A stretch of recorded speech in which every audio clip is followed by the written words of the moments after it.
Hey everyone, I know I've been releasing a lot of historical content lately, documentaries on the occult, etc., but it's time to get a little political. I'm a masochist, a little old school. I'm a big fan of the late great Christopher Hitchens, and I just happened to find a short clip of him being interviewed by Charlie Rose in my YouTube feed. I think what makes the clip so compelling or poignant is it's Christopher Hitchens, who passed away in 2011, giving his thoughts on Israel and Palestine. I know I'm not the only Hitchens fan who's found themselves wishing he was still around and wondering what he would have had to say about certain issues, and this is probably as close as we'll ever come to getting to hear Christopher Hitchens comment on what's going on in Gaza. And I want to give credit where credit is due. I found this clip on a YouTube channel called The Homeless Romantic. It's only about 2 minutes long, and just a warning, the film quality isn't great, and on top of that, the Firefox plugin I use to snag YouTube videos now applies a watermark or QR code to them. If you scan it, it takes you to a link where you can buy a Christopher Hitchens plushie. That's not true, but someone should definitely make one. Anyway, here we go.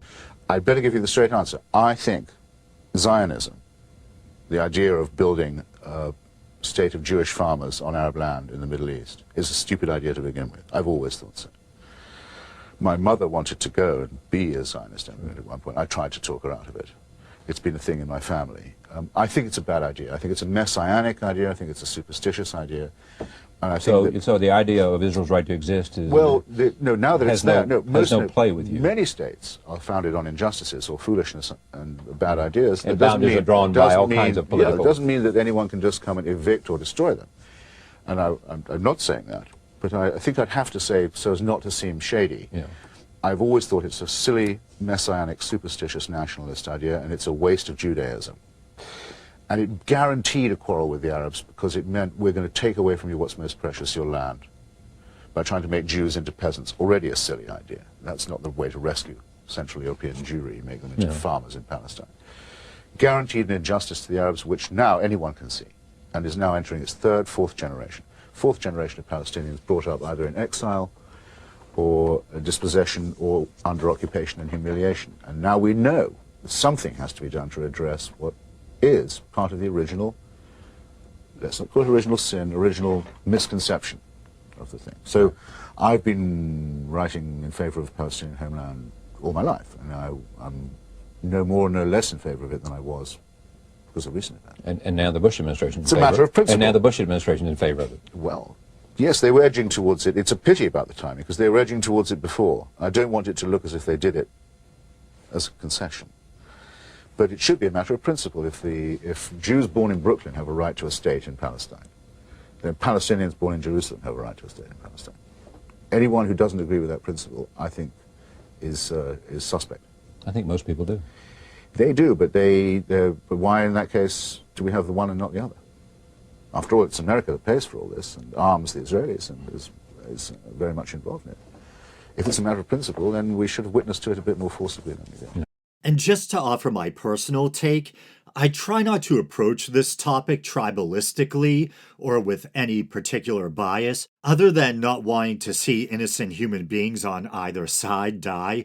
I was sickened by the acts committed by Hamas on October 7th of 2023, and I've also been sickened by the scale of destruction, displacement, and death wrought by the Israeli forces in Gaza. And I agree with Hitchens that just because you're opposed to the way a nation was founded or find aspects of its founding ethically questionable or problematic doesn't mean you don't think it has a right to exist.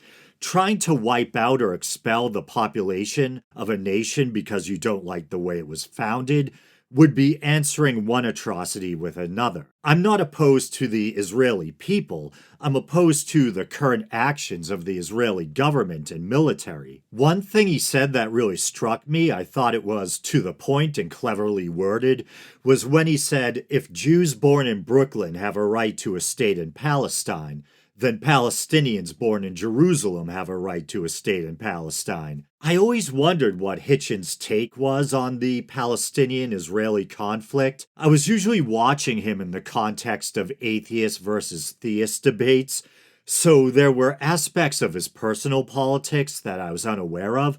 So I found this fascinating, and it was moving to hear him speak with such empathy for the Palestinian people.